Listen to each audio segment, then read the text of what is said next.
Pesadelos em Foco. Em 2011, eu, Daniel Carver, era um segurança contratado para um evento privado no Palácio de Kensington. A noite parecia comum, convidados de elite, murmúrios diplomáticos, taças tilintando. Minha tarefa era patrulhar os corredores externos, longe da festa. Mas algo no ar estava errado, um silêncio pesado, como se o próprio palácio estivesse prendendo a respiração. Perto da meia-noite, recebi um chamado pelo rádio. Verifique o Salão das Sombras, nível inferior. Descrição total. Nunca tinha ouvido falar desse salão. Desci por uma escada escondida atrás de um tapete, guiado por uma luz fraca. O corredor era estreito, com paredes de pedra marcadas por símbolos estranhos, serpentes coroadas entrelaçadas com runas. No final, uma porta de carvalho, entreaberta, exalava um cheiro de incenso e metal. Entrei, e o que vi me marcou para sempre. Era uma câmara circular, iluminada por velas negras. 7 figuras encapuzadas formavam um círculo ao redor de uma mesa de obsidiana, onde uma jovem inconsciente jazia, vestida com uma túnica branca. No centro, um homem com uma coroa antiga segurava um punhal, entoando palavras em latim. O ar vibrava, e o chão estava gravado com o símbolo de uma serpente mordendo a cauda. Uma das figuras virou-se, e seus olhos brancos encontraram os meus. Uma voz fria ecoou na minha mente. Você não deveria estar aqui. Tentei recuar, mas meus pés pareciam presos. O homem com a coroa levantou o punhal, e a jovem abriu os olhos, vazios, como se sua alma tivesse sido arrancada. Uma fumaça escura saiu do peito do homem e envolveu a jovem, que convulsionou. Corri, ignorando as vozes que agora gritavam em minha cabeça. Quando cheguei ao corredor, o rádio chiava com uma única frase: o véu foi violado. No dia seguinte, fui demitido sem explicação. Mas o pesadelo não terminou. Sonhos me levavam de volta à câmara, onde a jovem agora tinha meu rosto. Encontrei o símbolo da serpente em meu carro, riscado na pintura, e em um bilhete anônimo: o círculo te viu. Mudei de cidade, abandonei o trabalho, mas sinto presenças me observando. A realeza britânica não é apenas poder, é uma ordem que manipula a própria essência da vida. Eles sabem que eu vi o ritual, e o véu que os protege não tolera testemunhas. Cada sombra que vejo parece carregar a promessa de que eles virão por mim. A coroa vazia.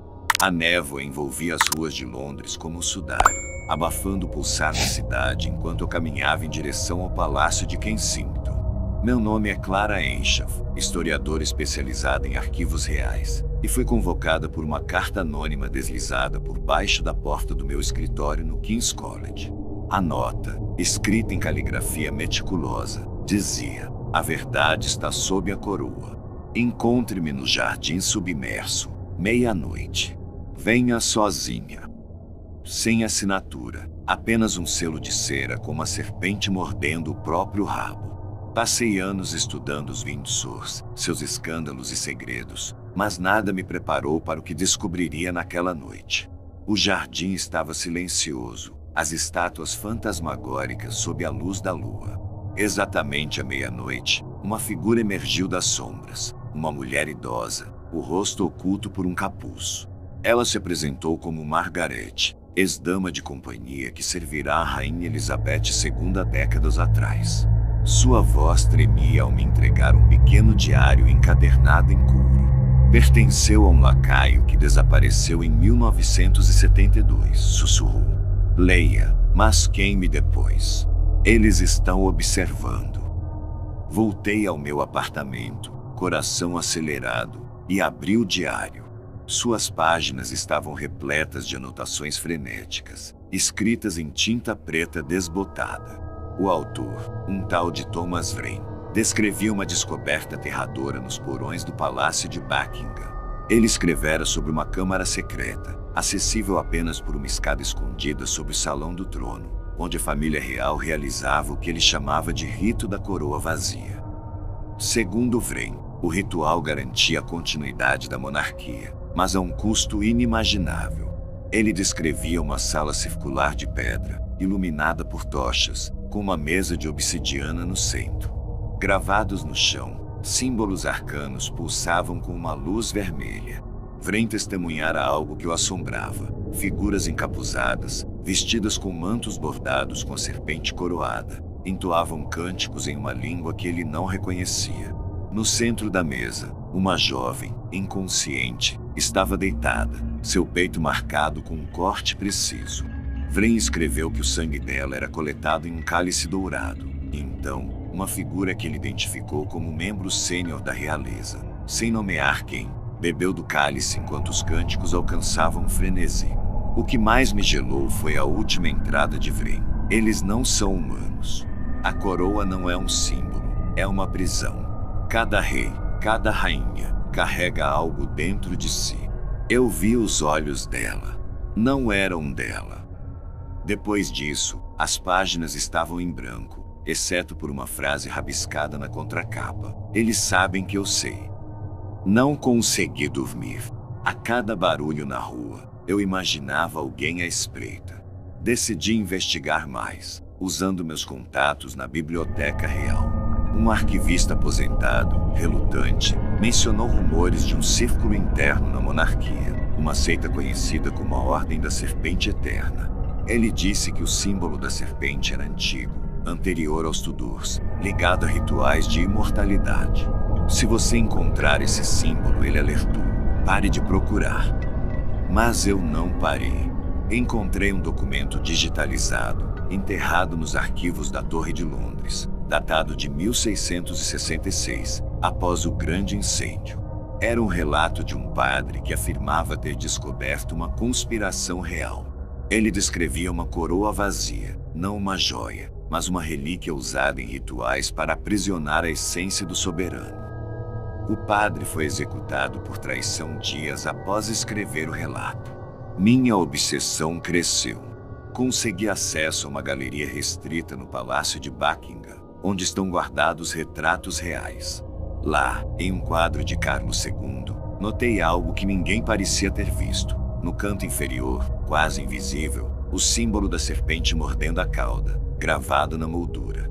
Examinei outros retratos, Ana, Jorge III, Vitória, e lá estava, escondida em cada um, como uma assinatura sinistra. Uma semana depois, recebi um e-mail sem remetente. Continha apenas uma imagem, eu, no jardim submerso, tirada à distância na noite em que conheci Margarete. A mensagem dizia: pare, ou sua alma será a próxima.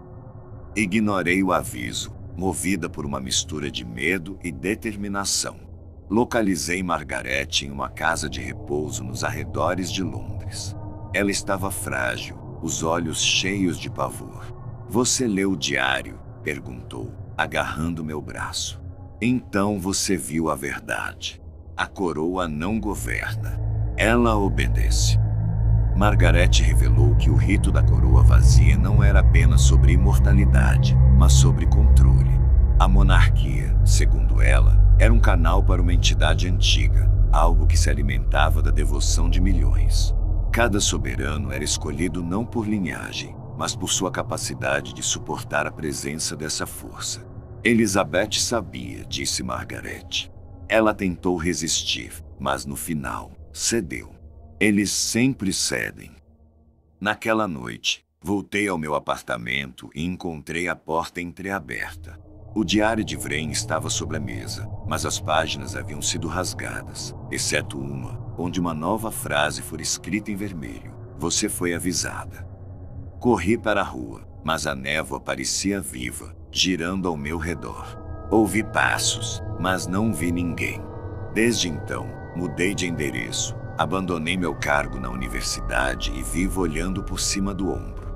Recentemente, encontrei um vídeo granulado em um fórum obscuro, supostamente filmado nos subterrâneos de Buckingham. Mostrava uma câmara idêntica descrita por Vren, com figuras encapuzadas ao redor de uma mesa. No centro, um homem, seu rosto borrado, erguia um cálice. A câmera capturou um reflexo no metal. olhos que não piscavam, olhos que não eram humanos. O vídeo foi deletado horas depois. Agora, escondida, escrevo isso como um aviso. A família real não é o que parece. A coroa não é apenas um símbolo de poder, é uma corrente, uma âncora para algo que não pertence a este mundo. Se você vir o símbolo da serpente, fuja. E se ouvir cânticos na escuridão, não olhe para trás. Eles estão observando. Eles sempre estiveram. Era 1994 e eu, Thomas Reddington, um restaurador de arte, fui contratado para trabalhar em uma capela esquecida nos arredores de Sandringham. A tarefa parecia rotineira, reparar afrescos danificados pelo tempo. Mas a capela, escondida entre carvalhos retorcidos, exalava algo errado. As portas de ferro rangiam e o ar cheirava cera queimada e metal. Fui instruído a trabalhar à noite, sozinho, e a não fazer perguntas. No segundo dia, enquanto limpava o mural desbotado, notei um contorno estranho na parede de pedra. Pressionei e uma laje cedeu, revelando uma escada em espiral que descia para a escuridão. A curiosidade me puxou. Com uma lanterna, desci, cada degrau mais frio que o anterior. No fundo, encontrei uma câmara circular, suas paredes cobertas por símbolos, serpentes coroadas, cálices e runas que pareciam pulsar sob a luz fraca. No centro, um altar de mármore negro, manchado com algo que parecia sangue seco. Sobre o altar, havia um livro encadernado em couro, com a inscrição Ordo a Eternum. Ao abri-lo, páginas amareladas revelaram diagramas de rituais, descrições de transferências de essência e nomes de monarcas que não constavam em nenhum livro de história. Uma frase sublinhada me paralisou. O trono exige um hospedeiro. O sangue é a chave. Ouvi um estalo atrás de mim. Virei-me, mas não havia ninguém, apenas o eco de passos distantes. Naquela noite, voltei à capela, mas algo havia mudado. As velas, que eu nunca acendera, estavam acesas, lançando sombras que pareciam se mover sozinhas. O livro ainda estava lá, mas agora aberto em uma página nova, com uma lista de datas. A última era de 1994, com um nome ao lado: Elizabeth, a Eterna. Meu estômago revirou. Então, vi o reflexo no altar polido. Uma figura encapuzada, com uma coroa dourada, pairava atrás de mim. Sua voz, grave e antiga, sussurrou: "Você abriu a porta. Agora, deve servir." Tentei correr, mas as escadas pareciam infinitas. Quando finalmente cheguei à superfície, a capela estava trancada por dentro. Bati até minhas mãos sangrarem, e então a porta se abriu sozinha. Corri sem olhar para trás. Dias depois, descobri que a capela havia sido selada, e meu contrato, cancelado sem explicação. Mas o pior veio semanas depois. Em um sonho, vi a figura novamente, agora com meu rosto sob a coroa. Acordei com uma marca na palma da mão, uma serpente mordendo a cauda. Nunca voltei a Sandringham, mas sinto olhos me seguindo. A realeza não é apenas uma família, é uma força que não permite testemunhas. E eu sei, no fundo da alma, que eles ainda me procuram.